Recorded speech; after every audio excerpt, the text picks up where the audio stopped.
7 kabanata. Pinagaling ni Jesus ang alipin ng kapitan. Pagkatapos ipangaral ni Jesus sa mga tao ang mga bagay na ito, pumunta siya sa Kapernaum.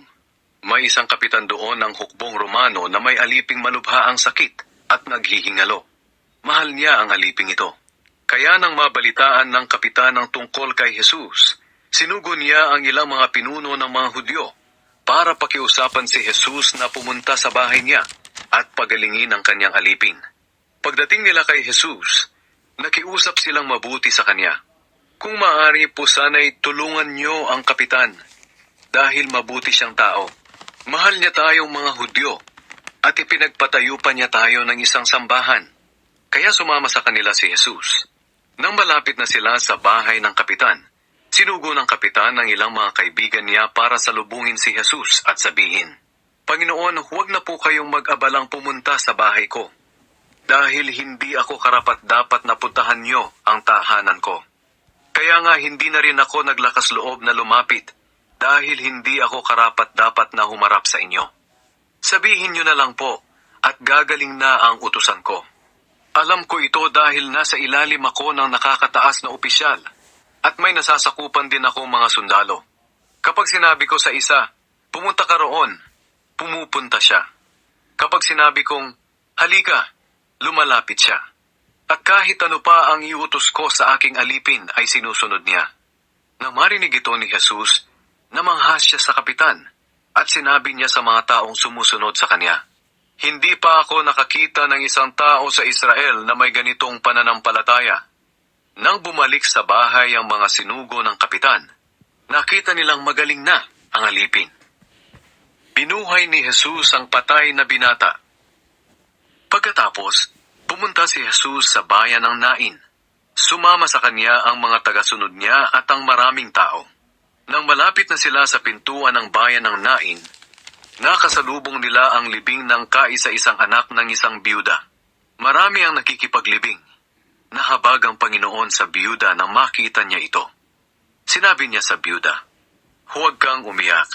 Nilapitan ni Jesus at hinawakan ang kinalalagyan ng patay upang tumigil ang mga nagdadala nito.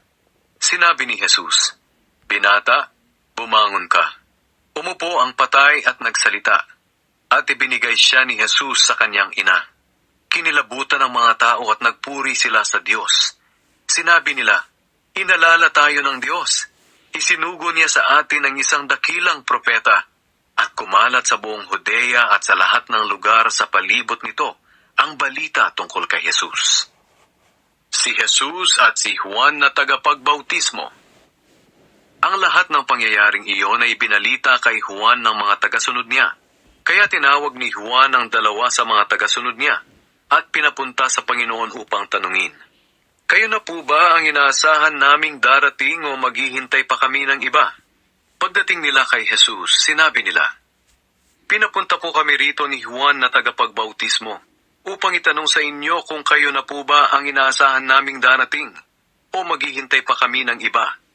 Nang mga sandaling iyon, maraming pinagaling si Jesus na mga may sakit at pinalayas niya ang masasamang espiritu sa mga tao.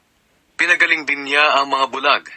Kaya sinabi niya sa mga tagasunod ni Juan, "Bumalik kayo kay Juan at sabihin sa kanya ang nakita at narinig ninyo.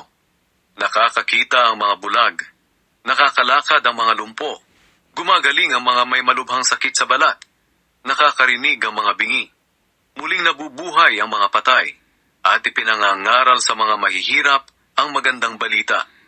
Mapalad ang taong hindi nagdududa sa akin." Nang makaalis na ang mga taong inutusan ni Juan, nagtanong si Jesus sa mga tao tungkol kay Juan, "Noong pumunta kayo kay Juan sa ilang, ano ang inaasahan ninyong makita? Isang taong tulad ng talahib na humahapay sa ihip ng hangin? Pumunta ba kayo roon upang makita ang isang taong magara ang pananamit? Ang mga taong magara ang pananamit at namumuhay sa karangyaan ay sa palasyo ninyo makikita. Pumunta kayo roon para makita ang isang propeta, hindi ba? Totoo, isa nga siyang propeta. At sinasabi ko sa inyo, higit pa siya sa isang propeta. Siya ang binabanggit ng Diyos sa kasulatan.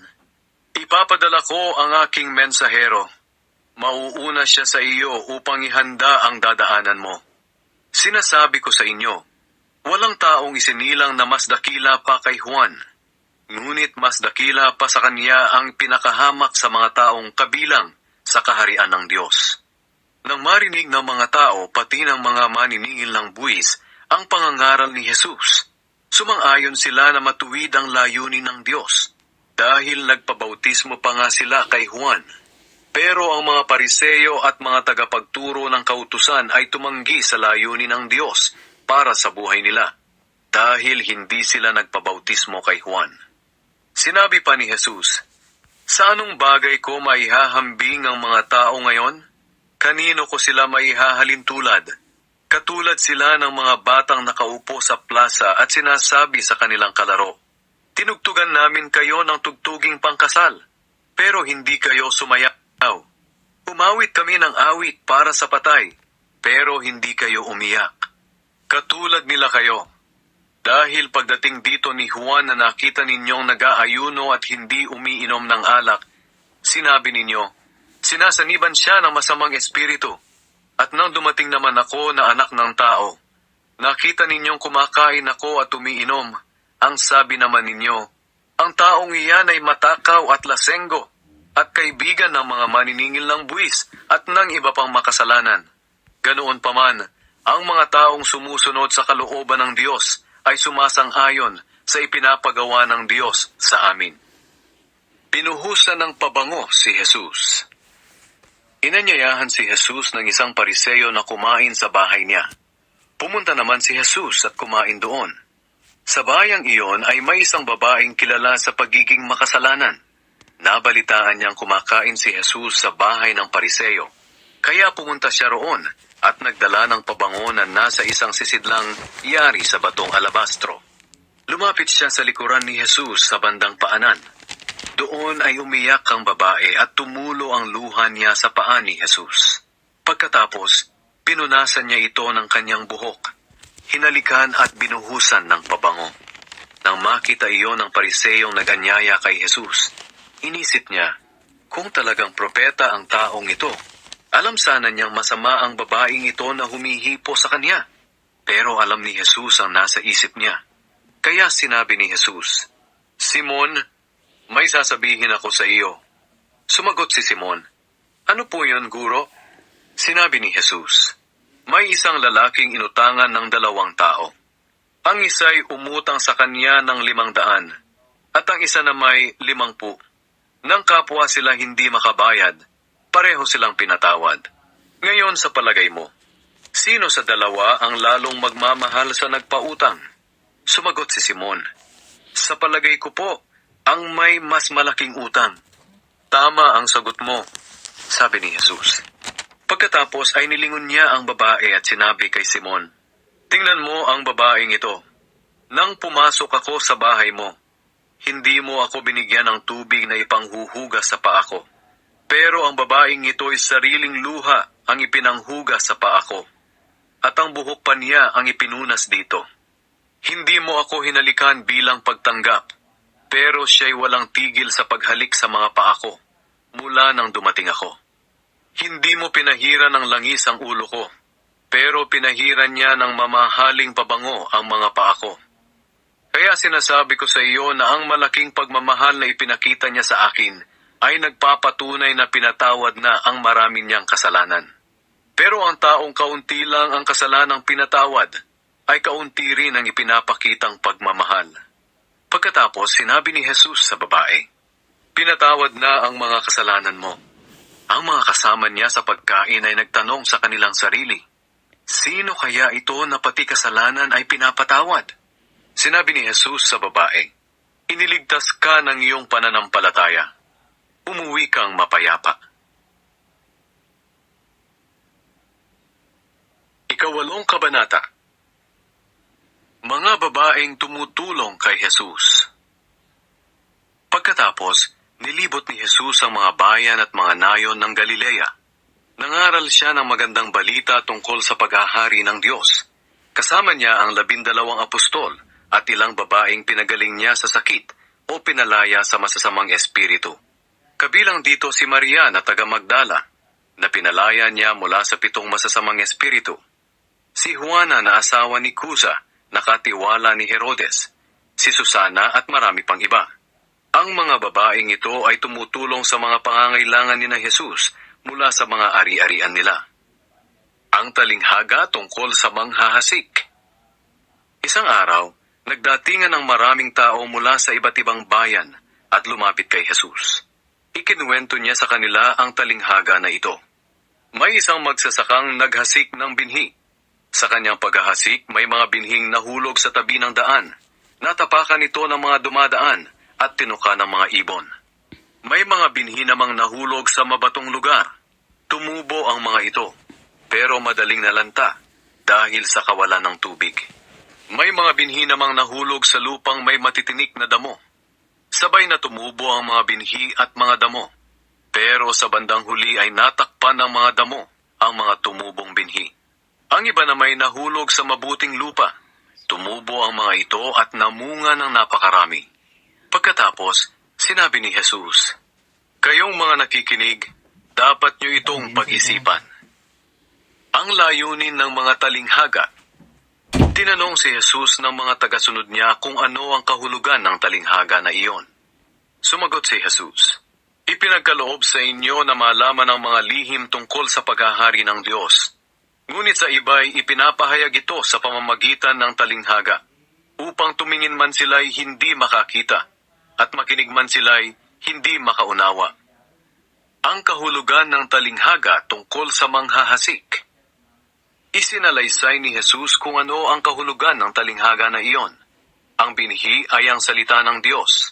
Ang tabi ng daan kung saan nahulog ang ilang binhi ay ang mga taong nakinig ng salita ng Diyos.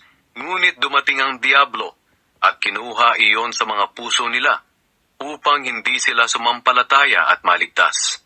Ang mabatong lugar kung saan nahulog ang ibang binhi ay ang mga taong nakinig ng salita ng Diyos at masaya itong tinanggap. Ngunit hindi taimtim sa puso nila ang pagtanggap, kaya hindi tumagal ang kanilang pananampalataya. Pagdating ng mga pagsubok ay agad silang tumatalikod sa kanilang pananampalataya. Ang lupang may matitinik na damo kung saan nahulog ang iba pang binhi ay ang mga taong nakinig ng salita ng Diyos. Ngunit sa katagalan, nadaig sila ng mga alalahanin sa buhay, kayamanan at kalayawan sa mundong ito. Kaya hindi sila lumago at hindi namunga. Ngunit ang mabuting lupang hinasikan ng binhi ay ang mga taong nakikinig sa salita ng Diyos at iniingatan ito sa kanilang malinis at tapat na puso at pinagsisikapang sundin hanggang sa sila'y mamunga. Ang aral mula sa ilaw. Sinabi pa ni Jesus, "Walang taong nagsisindi ng ilaw at pagkatapos ay tatakpan ng palayok o ilalagay sa ilalim ng higaan. Sa halip, inilalagay ang ilaw sa patungan para magbigay liwanag sa lahat ng pumapasok sa bahay. Ganoon din naman, walang natatagong hindi mahahayag at walang lihim na hindi malalaman at mabubunyag. Kaya makinig kayong mabuti sa sinasabi ko, dahil ang taong sumusunod sa narinig niyang katotohanan ay bibigyan pa ng pangunawa. Ngunit ang taong hindi sumusunod sa katotohanan, kahit ang inaakala niyang nauunawaan niya, ay kukunin pa sa kanya." Ang ina at mga kapatid ni Jesus. Ngayon, pinuntahan si Jesus ng kanyang ina at mga kapatid, pero hindi sila makalapit sa kanya dahil sa dami ng tao. Kaya may nagsabi kay Jesus, "Nasa labas po ang inyong ina at mga kapatid, at gusto kayong makita." Sumagot si Jesus, "Ang mga nakikinig at sumusunod sa salita ng Diyos ang siya kong ina at mga kapatid." Pinatigil ni Jesus ang malakas na hangin at alon. Isang araw, sumakay ng bangka si Jesus kasama ang mga tagasunod niya. Sinabi niya sa kanila, "Tumawid tayo sa kabila ng lawa." At ganoon nga ang ginawa nila. Nang naglalayag na sila, nakatulog si Jesus. Maya-maya'y lumakas ang hangin at pinasok ng maraming tubig ang bangka nila. Kaya nalagay sila sa panganib. Nilapitan si Jesus ng mga tagasunod niya at ginising. "Guro! Guro! Lulubog na tayo!" Bumangon si Jesus at pinatigil ang malakas na hangin at ang malalaking alon. Tumigil ang mga ito at biglang kumalma ang panahon. Tinanong ni Jesus ang mga tagasunod niya, "Nasaan ang pananampalataya ninyo?" Namangha sila at natakot, at nag-usap-usap, "Sino kaya ito? Kahit ang hangin at ang alon ay inuutusan niya at sinusunod siya." Pinagaling ni Jesus ang taong sinaniban ng masamang espiritu. Nagpatuloy sila sa paglalayag hanggang sa makarating sila sa lupain ng Geraseno na katapat ng Galilea. Pagkababa ni Jesus sa bangka, sinalubong siya ng isang lalaking taga roon na sinasaniban ng masasamang espiritu. Matagal na itong walang suot na damit at ayaw tumira sa bahay kundi sa mga kuwebang libingan. Nang makita niya si Jesus, sumigaw siya at lumuhod sa harapan ni Jesus.